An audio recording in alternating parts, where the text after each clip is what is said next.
Rejection. It's a word that carries weight, a moment that holds the power to redefine connections and reshape our sense of belonging. But today, I want to talk about what happens next. After rejection, silence often fills the space between two people. It might seem like the safest choice. Silence protects us from awkwardness, discomfort, or vulnerability. But here's the thing, that silence can hurt deeply. Silence after rejection often feels like a heavy weight, an invisible force that amplifies the emotional impact of the initial experience. To understand this weight, we need to explore how silence operates in the space between two people who were once connected in some way. At its core, rejection is a disconnection. It's a moment where something that once seemed possible or at least hopeful is suddenly taken off the table. Rejection tells the person on the receiving end that they are no longer part of something they likely held dear. Whether it's a romantic rejection, a professional one, or a personal decision that changes the dynamic of a relationship, the feeling of being told no can feel like a loss. It's not just a matter of the answer being different from what they hoped for. It's a disruption of the connection, a rupture of the shared space that once existed. Now add silence into the mix. Silence after rejection doesn't just leave a void. It fills the space with uncertainty, anxiety, and often self-doubt. It tells the rejected person that they are not worth a response. It can feel like an abandonment, a subtle but powerful communication that says, I don't care enough to even explain myself. Or your feelings aren't important enough to address. This weight is difficult to carry, especially when it's unclear whether the silence is coming from a place of discomfort or avoidance, or if it's meant to preserve emotional boundaries. Silence can also breed assumptions. Without dialogue, the rejected person is left to interpret what the silence means. They might assume that you are angry with them, that they've done something wrong beyond the rejection, or worse, that you don't value them at all. It's easy to fall into a spiral of self-criticism, overthinking every moment, every word, and every interaction leading up to that moment. The longer the silence persists, the heavier the weight becomes, because the silence starts to shape the narrative they're telling themselves. For some, silence creates an internal storm of what ifs.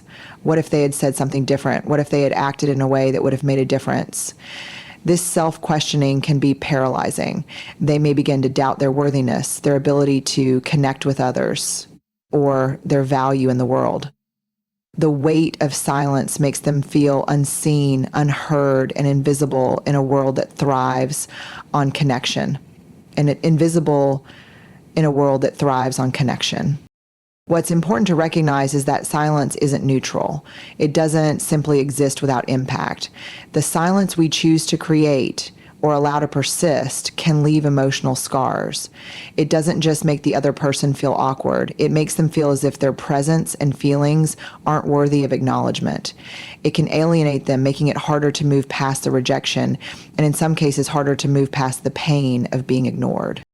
The silence can also become a barrier. For the person who was rejected, it may build walls between them and the one who rejected them, creating a distance that feels insurmountable. They may feel that not only have they lost the connection they once had, but that there's no way to bridge the gap, no way to repair the emotional rift. The longer silence hangs between two people, the more entrenched these walls become, and the harder it is to rebuild any kind of communication, let alone trust. This weight is not just emotional, it's relational. Silence kills the chance for clarity, for understanding, for growth. It makes us forget that rejection is not a reflection of a person's value, but simply a part of the ever-changing landscape of relationships. What could be an opportunity for mutual empathy, for compassion in the face of difficult emotions, instead becomes an unspoken wound that festers. We cannot underestimate how important it is to speak even when we feel like saying nothing is easier. In these moments, acknowledging the pain, setting boundaries, or offering a gentle, respectful explanation can ease the burden of silence. By choosing to engage, we communicate that the other person's feelings matter, that their humanity matters. It's not about making the situation easier. It's about showing respect, even when the relationship must end. The weight of silence may seem light in comparison to the heaviness of rejection, but over time, that silence accumulates, creating layers of hurt that grow deeper. So the next time we face rejection, we have a choice. We can fill the space with compassion, understanding, and empathy, Or we can leave it empty and allow the weight of silence to continue bearing down on someone who is already hurting. The choice is ours, and the consequences of that choice shape the kind of human connection we create moving forward. We must remember that silence in the face of rejection is not just the absence of words, it is the absence of care. And when we choose silence, we risk losing more than just the connection. We risk losing the opportunity to honor each other's humanity, even in our moments of disconnection. Vulnerability, at its essence, is the willingness to be open, honest, and raw, even when it feels risky or uncomfortable. When rejection occurs, it's easy to see it as a door closing, a moment of defeat, and an emotional wall rising between people. Yet this is precisely where vulnerability can serve as a bridge, a means of connecting, even in the face of disconnection. After rejection, vulnerability doesn't mean simply expressing regret or making apologies. It goes deeper. It's about acknowledging the humanity on both sides, the person who rejected and the one who was rejected, and understanding that both are navigating emotions and uncertainties in the aftermath of a difficult moment. Vulnerability in this space is an invitation to move past surface level interaction into a place of honesty and mutual recognition. It's saying, I see you in your pain, and I'm not afraid to sit with that. 1, vulnerability is courage in the face of discomfort. One of the main reasons we shy away from being vulnerable, especially after rejecting someone, is the fear of discomfort. We imagine that the conversation might be awkward, that emotions might escalate, or that we won't know the right thing to say. But vulnerability is not about having the perfect words. It's about having the courage to be imperfect, to say, I'm struggling with this too, but I am here and I want to show up with you in this moment. In the aftermath of rejection, we have the power to soften the impact by being emotionally available, even if we don't have all the answers. This courage, even when uncomfortable, allows for growth, healing, and the chance to create a new kind of connection that is grounded in mutual respect and openness.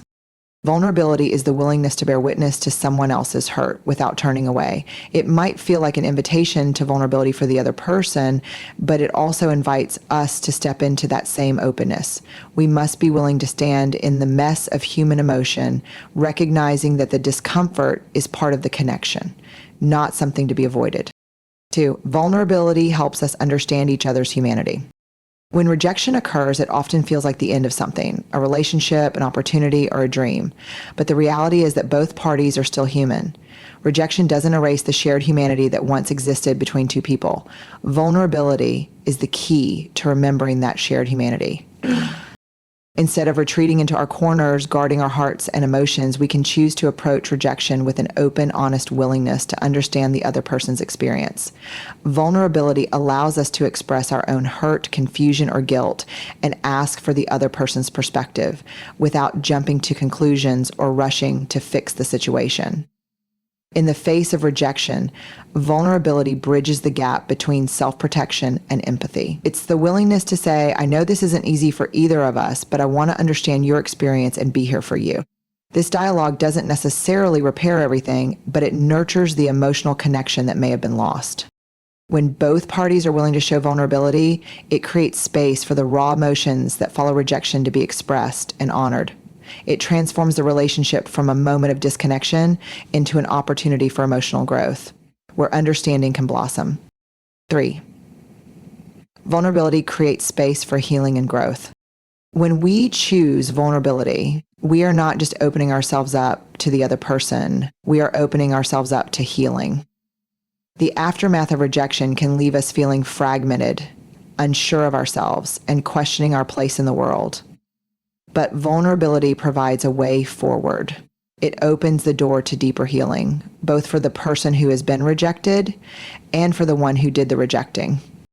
Healing in this context doesn't mean fixing the situation or making everything okay immediately.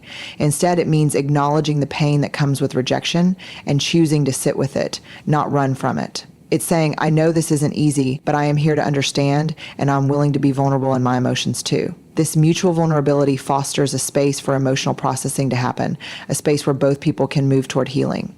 Vulnerability creates an environment where growth can take place. It's in these moments of openness and emotional honesty that both people are invited to learn from the situation, to learn about themselves, their emotional responses, and their capacity to handle difficult moments.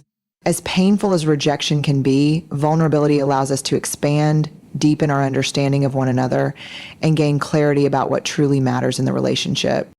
Or vulnerability bridges the gap between hurt and compassion. Rejection doesn't have to be a final, unbridgeable rupture.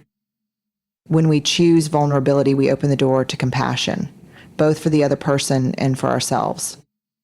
The feeling of being rejected often leads to a cascade of emotions: hurt, anger, confusion, self-doubt. Vulnerability allows us to hold these emotions with tenderness rather than letting them harden into bitterness or avoidance. For the person who has rejected someone, vulnerability might mean saying, "I know this was hard for you, and I want to acknowledge your feelings." This simple act of validation can transform the experience of rejection from one of emotional isolation to one of understanding and care. It's not about making everything okay, but about recognizing that hurt exists on both sides and that both people deserve to feel seen and understood. In essence, vulnerability invites us to soften the sharp edges of rejection and transform the pain into an opportunity for deeper connection. It brings compassion back into the equation and gives both people a path to process their emotions with dignity. 5. Vulnerability restores trust and resilience. After rejection, trust can feel like it's been shattered.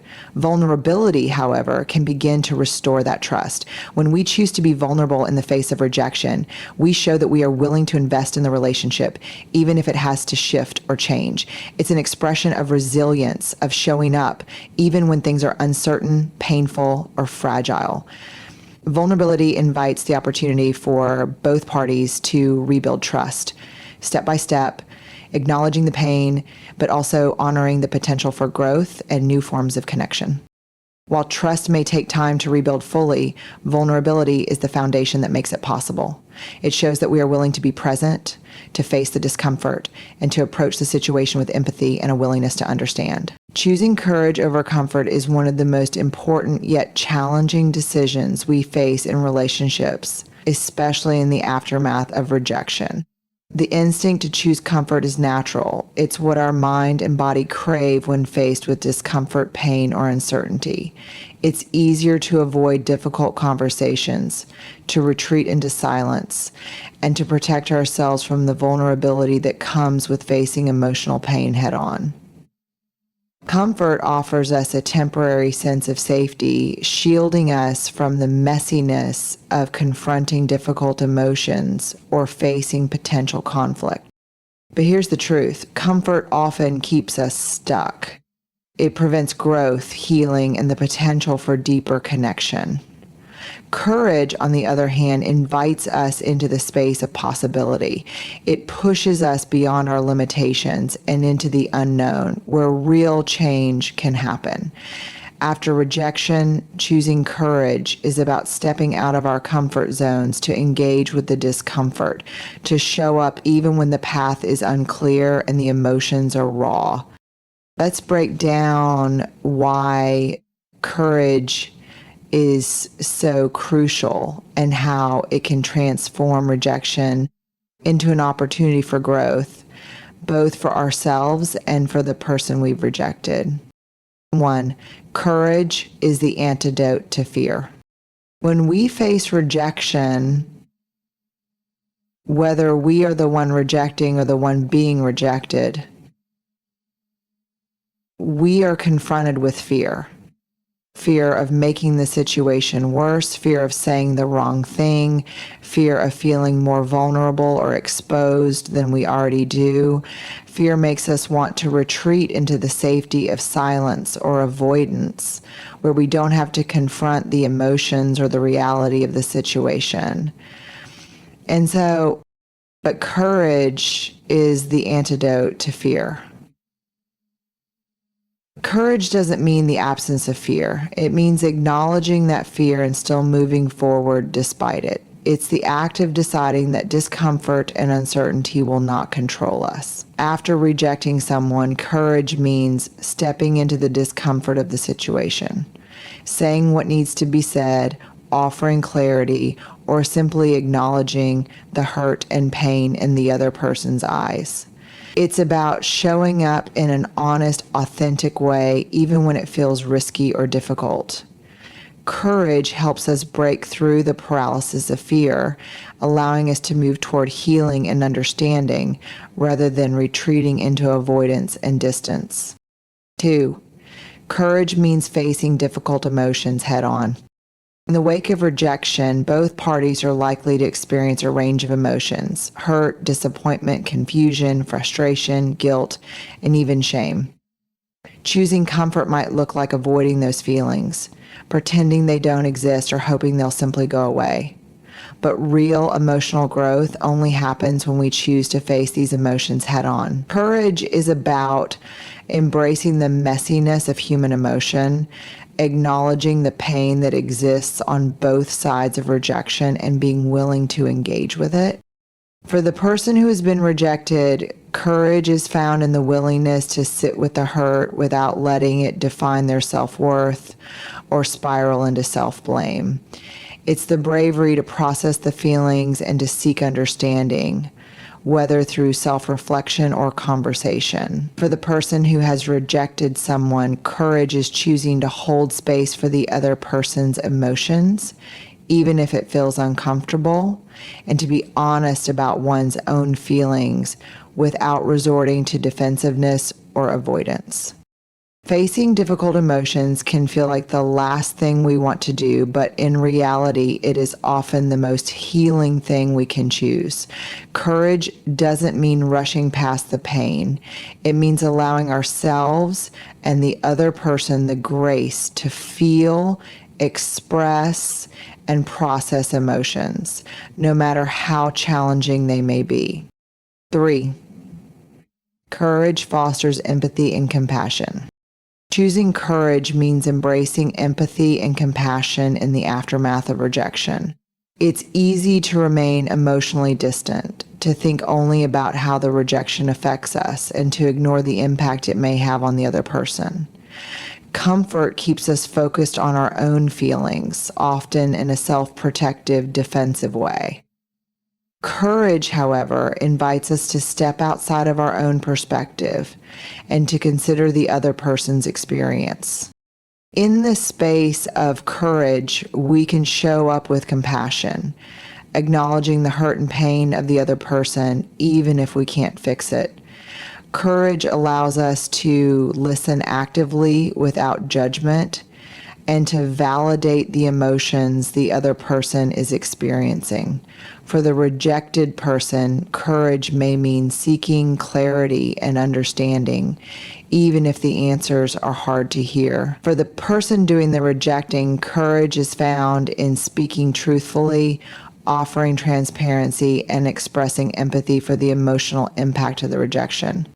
When we choose courage over comfort, we move beyond our own self-interest and towards a place of connection. We realize that the emotional discomfort we're facing is part of the human experience. And in allowing ourselves to be vulnerable and empathetic, we create a space where healing can begin. 4. Courage enables growth and learning. Courage is not just about dealing with the immediate emotional fallout of rejection. It's also about using the experience as a springboard for growth and learning. Comfort would have us stay in the familiar, avoiding the discomfort of self-reflection or the hard work of change. But courage asks us to reflect on what went well, on what could have been different, and on how we can grow as individuals in our ability to communicate, connect, and handle emotional challenges. Assumptions are powerful, but not always in a helpful way. After rejection, we often find ourselves slipping into the trap of assumptions about the other person's feelings, intentions, or actions. These assumptions are like mental shortcuts we use to make sense of difficult situations, to fill in the gaps where clarity is missing, or to protect ourselves from the discomfort of uncertainty. We assume we know why something happened, what the other person is thinking, or how they are feeling. But the danger of assumptions lies in the fact that they are often inaccurate, misleading, and can lead to further misunderstandings and emotional pain. Assumptions may offer temporary relief or a sense of control over a chaotic situation, but they prevent us from engaging with reality. In the case of rejection, assumptions can escalate the emotional distance between people, prolonging hurt and hindering the possibility of resolution. Let's explore the dangers of assumptions more deeply and how they can distort our perceptions, emotions, and relationships. 1. Assumptions create misunderstandings. When we make assumptions after rejection, we are constructing a story in our minds based on partial information, our fears, or our biases. These assumptions are rarely based on the full picture, and because of this, they are often flawed. For example, the person who has been rejected might assume that the rejection is a reflection of their worth. The other person doesn't like them, thinks they are not enough, or even that they are somehow unworthy of connection. Similarly, the person who has rejected someone might assume that they've caused irreparable harm, that the other person is angry with them, or that they will never be able to heal the rift. These assumptions can be incredibly damaging because they're not rooted in actual communication or understanding. Instead of approaching the situation with curiosity, we cling to the stories we've made up in our minds. This can escalate conflict, prolong pain, and prevent us from having the conversations necessary to clear up misunderstandings. 2. Assumptions reinforce negative emotions and self-doubt. Assumptions are often born out of insecurity and fear. When we don't have all the information, our minds are quick to fill in the gaps, typically with negative interpretations. For example, after being rejected, a person may assume they were rejected because of something inherently wrong with them. This assumption can foster feelings of shame, inadequacy, and self-doubt, making it harder to move past the rejection. Likewise, the person who has rejected someone may assume that the rejection will result in irreparable damage to the relationship, or that the other person will harbor lasting resentment. This can lead to guilt and a fear of further rejection, making them hesitant to communicate or engage in healthy dialogue. The danger here is that our negative assumptions only reinforce the emotional pain we are already experiencing.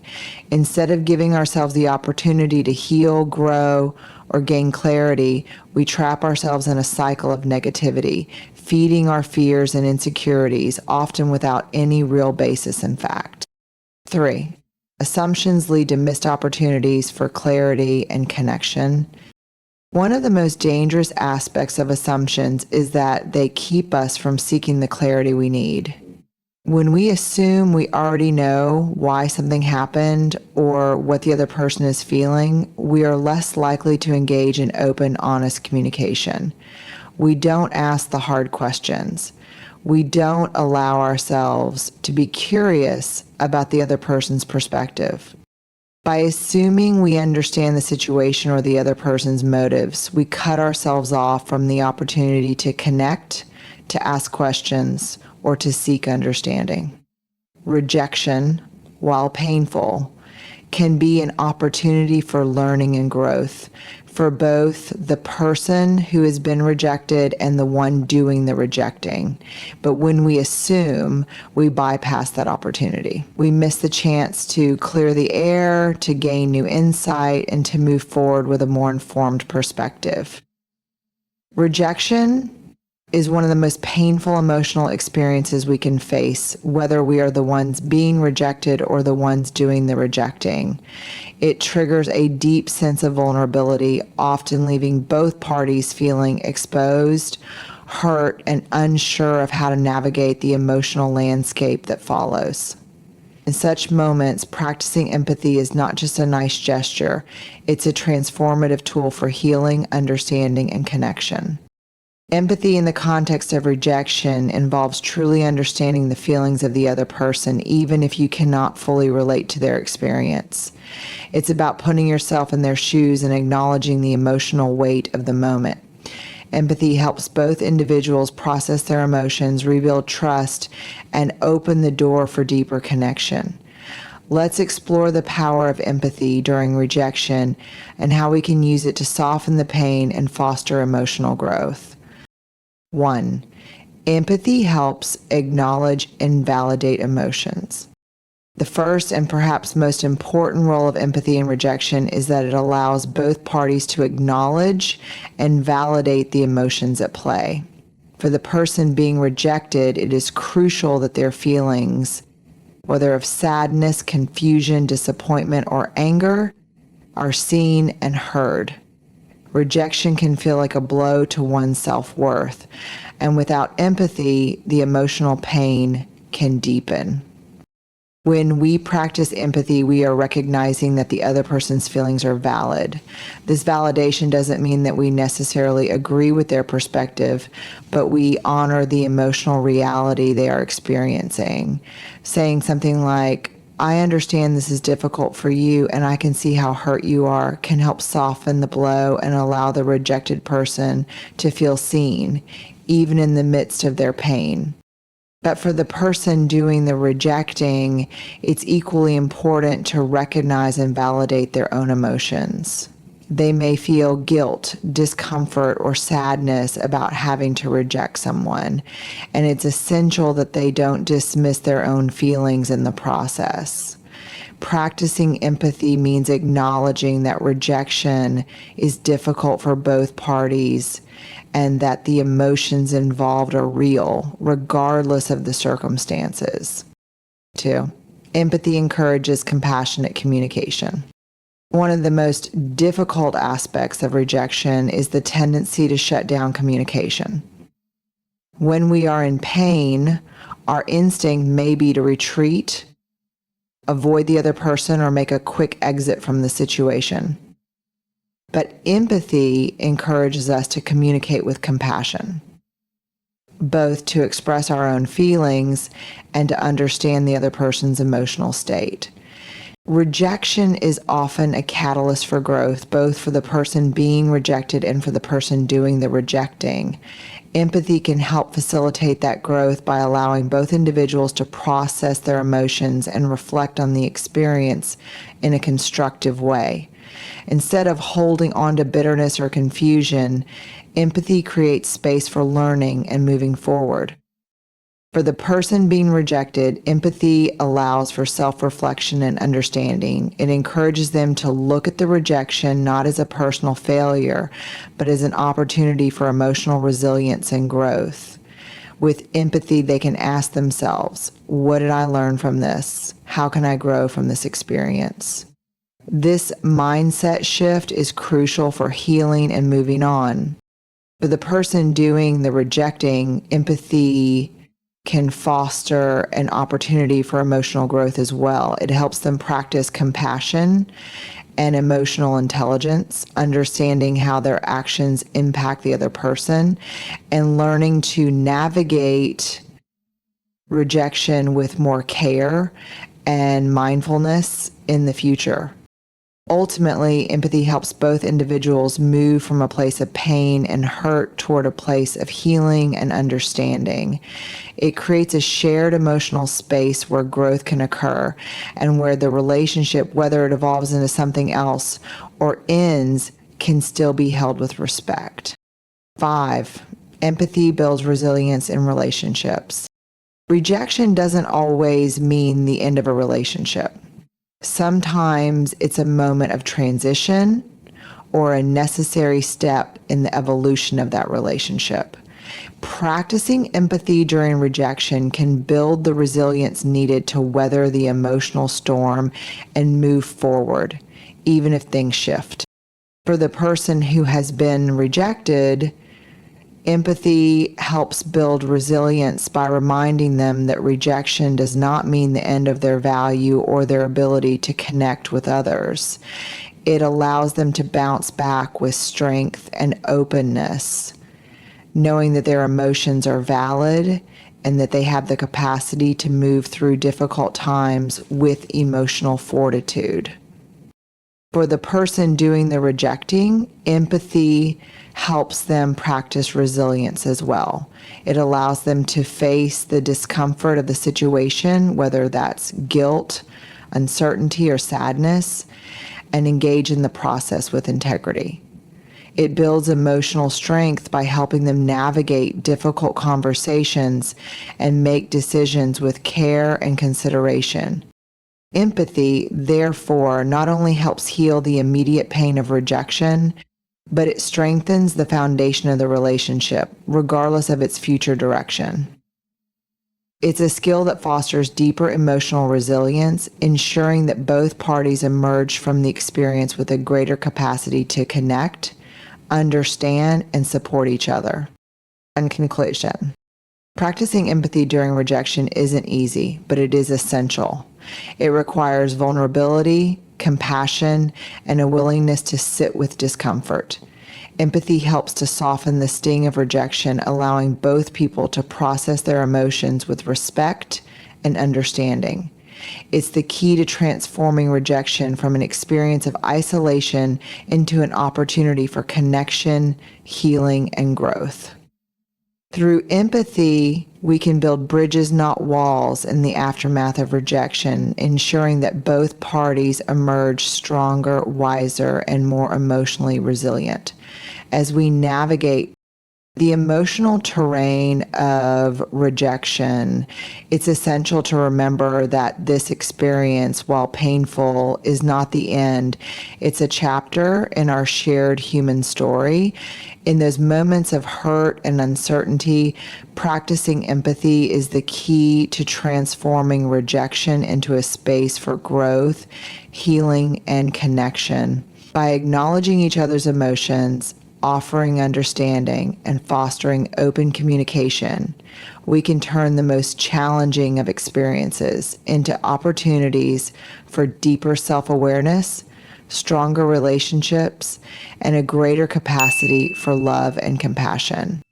Rejection does not define us, it's how we respond to it, how we choose to connect with ourselves and others through it, that shapes our journey. So let us embrace the vulnerability of rejection. Let empathy guide us through the pain and allow it to strengthen the bonds we share, both with ourselves and with those around us. Thank you.